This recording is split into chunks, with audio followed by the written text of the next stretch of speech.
a lot of what you do now is you kind of hunt around for old IP, try to bring it back to life. But do you think a lot of studios are sitting on a lot of old IP, and it would be worth more if they let people use it? They just sit on it and don't let people use it. I mean, there is a lot of old IP around, and there's a lot of old game IP around. Yeah. Now, there's a group of people that have slurped up a bunch of that. There's like 4 or 5 companies. People like, fuck, I forgot what they're called, Digital Eclipse, Right. And but there's also some publishers that own a bunch of the catalogs. Like when Acclaim went out of business, Yeah. one guy went in and bought it all up. And there's a bunch of those, like some guys we did some work for, they were called Ziggurat. And Ziggurat was, all they did was buy old IP. And they have a treasure trove. Like they have the entire 3DO back catalog. And they're not doing anything with any of it, right? But, but they had good ideas. And that, interestingly, Ziggurat was founded by a guy named Wade Rosen, who was from the meat business, but he was a gamer and he really wanted to get into games. He put money into System Shock, and he was like, hey, I like what's going on here, right? That was I forgot what they're called. Is that Night Dive or whatever? Night Dive, yeah. And he's like, hey, I like what these guys are doing. He's talking to me all the time. He was like, hey, you worked at Acclaim, do you know who owns this? Do you know who owns that? And he's like, yeah, I want to kind of do my own thing. And he started Ziggurat. And then a few years into that, he bought Atari, right? So Wade is the current CEO and owner of Atari. But so that, there's a company that used to have an enormous amount of IP. Unfortunately for him, over the years, they sold it all off. They have a few things left. I have some of the key things like Asteroids, Missile Command, things like that. They have all the pre-84, pre-breakup. It's just like Atari whatever they couldn't sell off. You know, there was some huge IP that they had. I mean, if you think, Atari was Infogrames, right? Which included at one point GT Interactive, so everything GT Interactive owned.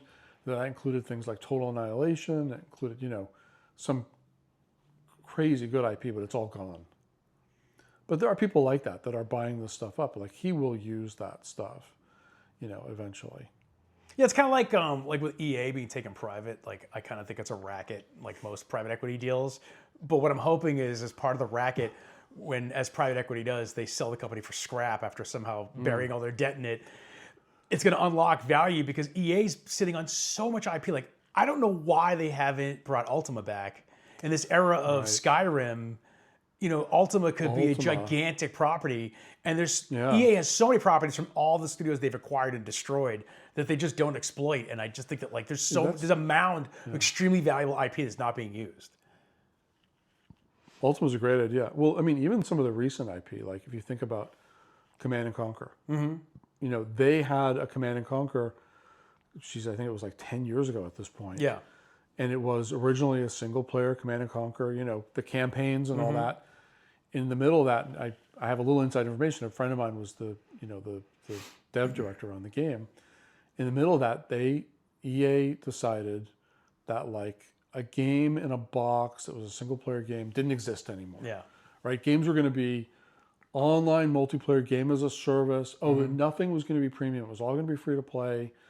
And so that team had to do a massive pivot into one of those. If you ever played those games back then, it was like Destiny, but an RTS, where you'd go in and do a quick round, but you were earning things, and eventually you could buy better units and shit like that. And I played it, and it was neat, but it was like those kind of free-to-play games. It's all about the metagame. You're collecting cards and upgrading your tanks, and it wasn't as good as the original game. And then they were like, yeah, this isn't good enough, and they killed it, after putting, $50 million into it or whatever. And there hasn't been a Command and Conquer since then, right? But that was one of the biggest franchises in all of fucking gaming.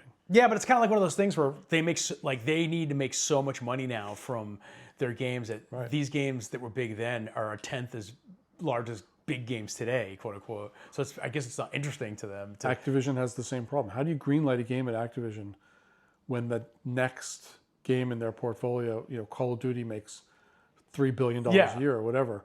And you're like, hey, we've got this game, we might make $6 million, right? Yeah, exactly. It's who cares? That doesn't pay for the soda. Yeah, but I'm also like, well, what? So why are you guys sitting on this IP? Like, I know people who've tried to go to these companies and say, well, fine, let me have this IP. I'll rev share whatever. And they just, nah. Because who wants to be the schmuck that signed a deal and then it became a huge hit? I mean, again, when I was at Crave, we licensed Tony Hawk for Dreamcast. Yeah. We made this amazing, Dreamcast version of Tony Hawk. They were like one of the best Dreamcast games ever made. Yeah. And Mitch Lasky did an interview. I was like kind of shocked when I read it, basically saying, this was an awful idea. We never should have done that. We want to try to get that back from them. It was like, okay, we're partners. You shouldn't like shit on your partners, and they did Tony Hawk 2. Like, we didn't get the Why was he one. mad about the Dreamcast version? Like, because it was a big hit. I don't know. He thought. I think his point was we shouldn't give the IP away. Oh, I see what you're saying. So we should be using. It wasn't you licensed the IP. Yeah. Oh, okay. He just was like, they shouldn't have done that deal. Like, that was dumb. And the funny thing is that was Treyarch, because I worked with Treyarch on their second game, and it was Dreamcast. So I was like, hey, these guys know Dreamcast. Let's do Tony Hawk. And then Activision went to them for Tony Hawk 2, and then Spider-Man, and then acquired them. So.